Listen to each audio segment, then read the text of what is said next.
Hello বন্ধুরা, আসসালামু আলাইকুম। কেমন আছো সবাই?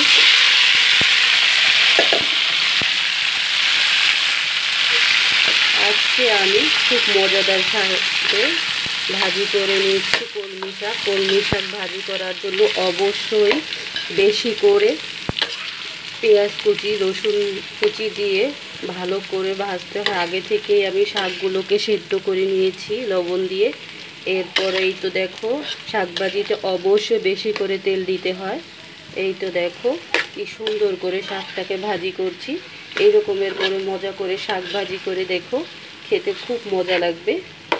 আমার রেসিপি ফলো করে যদি তোমরা শাক ভাজি করো কলমি শাক, তাহলে যে খাবে সে তোমাদের প্রশংসা করতে থাকবে। এই তো দেখো কলমি শাকটা কত সুন্দর করে ভাজি করছি। কলমি শাক ভাজিতে অবশ্যই তেল, পেঁয়াজ কুচি, রসুন কুচি বেশি করে দিবে।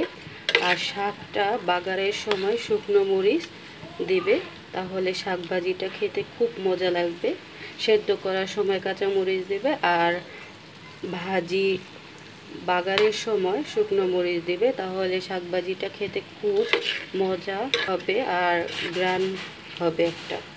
এই তো দেখো কি সুন্দর করে শাক ভাজি করলাম। আমার টেস্টটা ফলো করতে পারো তোমরা।